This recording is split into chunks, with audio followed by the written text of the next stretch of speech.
What is going on, Crimson Tide fans? My name's Chris Daughtry, and you guys are watching the Alabama Football Report by Chat Sports. Appreciate everybody who is joining us here today. We got a lot to run down today. A lot of quotes from Kalen DeBoer, commented both at his press conference yesterday and this morning during Alabama's Pro Day. They asked him about the quarterback battle, what's kind of going on there. Also yesterday, talked about the running backs, talked about some of those young wide receivers, in particular Derek Meadows and Lotzeir Brooks. Also gave a little bit of update on the offensive line battles right now going on at that left guard spot. So we're going to be talking about all of that and breaking it all down on today's video. But before we get there, make sure you guys go ahead and give me a follow over on Twitter. I put a lot of videos up yesterday of Kalen DeBoer at his press conference. So some of these quotes that you see today, you can also see them in some short form video form on my Twitter page. Also putting some of our short form videos from our channel here on my Twitter page. And also every single video that we do, including this one right here, is going on my Twitter as well. So help me out, go over there and give me a follow over on Twitter.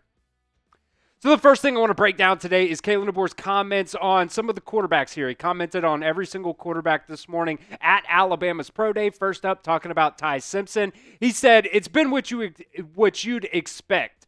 A guy who is a veteran at the collegiate level in Ty Simpson doing his thing. Again, feeling comfortable in year 2 in the system. Feel really good about that there. Also talked about Austin Mack as well. He said Austin Mack was with us and had familiarity with Coach Grubb too at Washington. This is year 3 for Austin. Actually, in the offensive system, he's really come a long way. Also talked about Keelon Russell as well. And he said, and then there's Keelon Russell. We have high expectations for him, even as still, I guess, a high school senior, but an early enrollee here.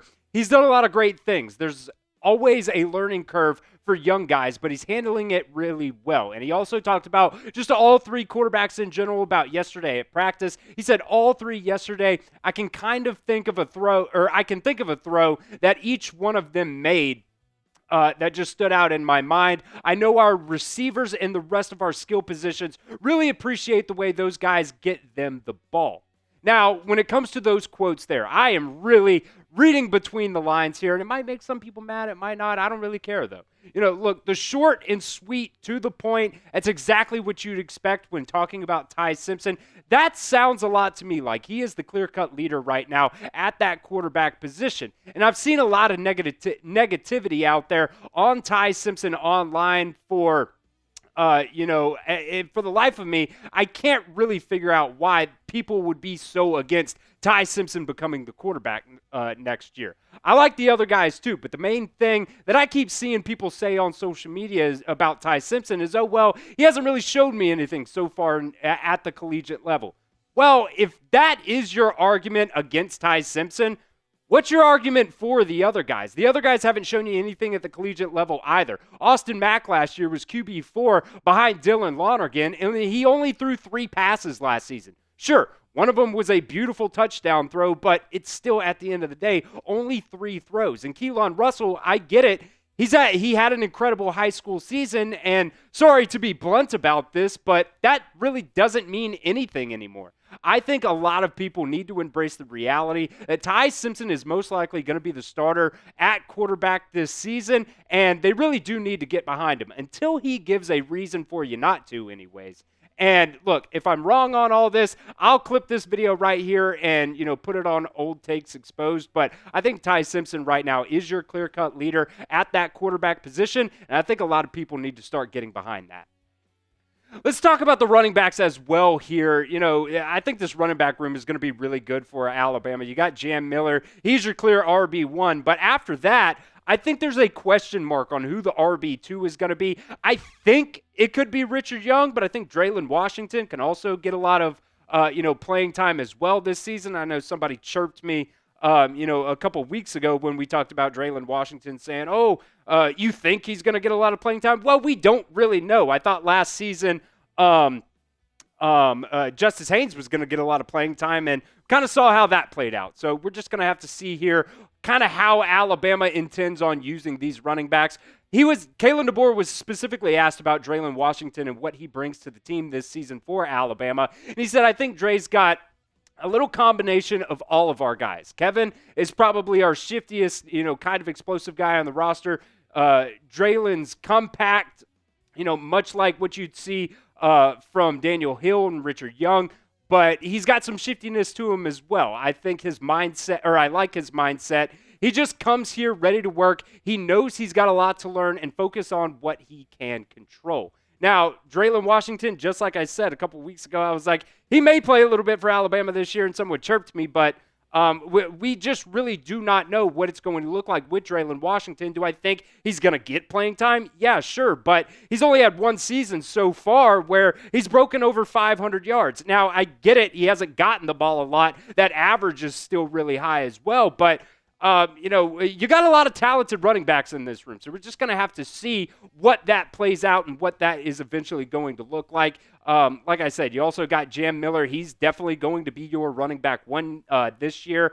I think in terms of getting him the ball more than what the running backs did last year, that's going to help him out a lot. And then you also got Richard Young. He's shown flashes last year, averaged over 5 yards as well for him. So, in terms of this running back room, got a lot of confidence on every single guy on the roster here. I just don't know necessarily who is going to be that running back 2 going into next season.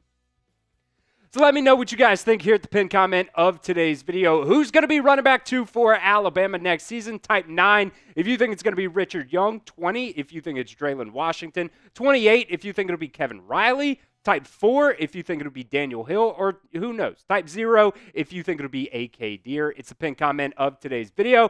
So that ad's going to play here on YouTube. That is totally fine. Get down there and let me know what you guys think. Now, we just kind of talked a little bit about the quarterback runs and how I think, that's going to translate to more runs for the running backs next season. Kalen DeBoer also talked about that yesterday, saying that said that he expects, those quarterback runs from Jalen Milroe from last year is really going to translate more into the play-action game this season. And Kalen DeBoer said that the assumption is that the majority of those carries from Jalen Milroe last season are going to go straight to the running backs, and I think a lot of them will. But if Alabama, and that is a big if, can consistently run the ball this year, it's going to end up bringing those safeties down, and it opens up so much more of the playbook, those RPOs, the play action, the deep shots as well. I think the run game the past few seasons has been just okay, but you also have to take into consideration the offensive line has struggled the past few years as well, consistently getting that push off of the line of scrimmage, and you also need a quarterback who is also a threat in the pass game as well. I think it works both ways. You hear it a lot. People say, the run game opens up the passing game, but if you can't consistently move the ball in those passing plays as well, those opposing defenses, they're just going to load the box and going to stop the run. You saw that in the Oklahoma game. They had no confidence in Jalen Milroe being able to consistently get the ball to those wide receivers. They knew the game plan going into that game was going to be Jalen Milroe running the ball. They stacked the box, and ultimately Alabama couldn't run the ball or pass the ball in that game. It all works together, and one thing that can really help as well is getting some consistency from those wide receivers as well. All those things have to work together, and hopefully I think Alabama can do a better job next season, and it starts at that quarterback position and the offensive line. All of it's just got to work together, and I think Alabama's going to do a whole lot job, both in the run game and in the pass game next year.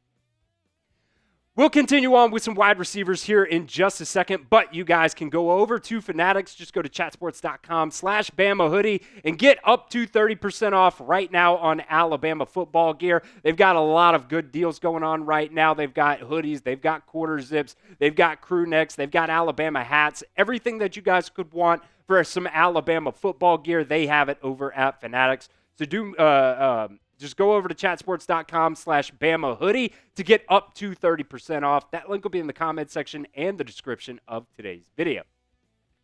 Let's talk about the wide receivers here now, because Kalen DeBoer also mentioned some of these younger guys like Derek Meadows and Lotzeir Brooks. And I think last season, you really only had Ryan Williams and Jeremy Bernard that were your two consistent wide receivers.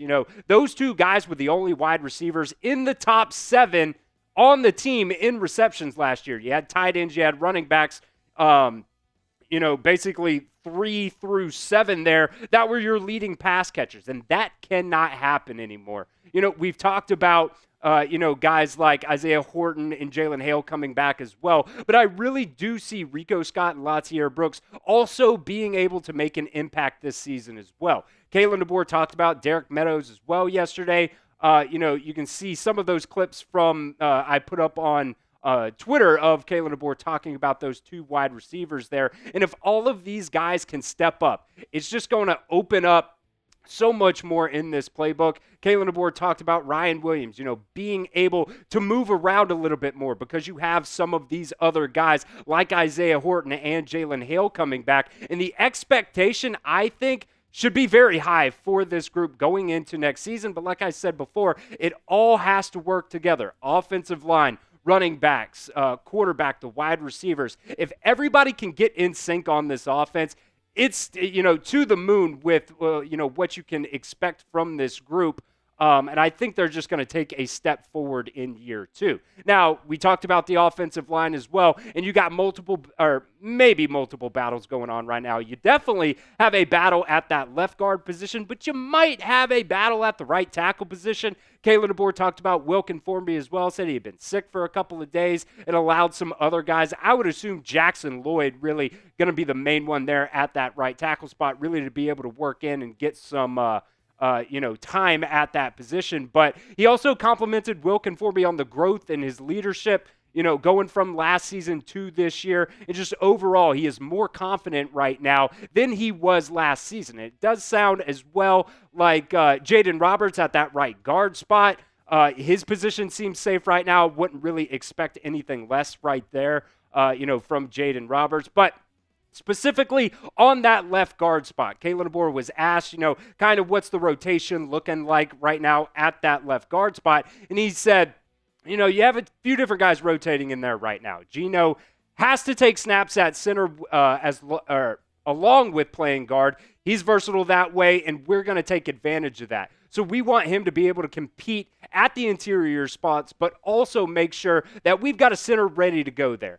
And a guy who can take the reps with the 2s with him. And then you got Kam Dewberry. He's done a good job. You see him coming along every single day, getting more and more comfortable. It takes time for those guys from communication to trust to execution.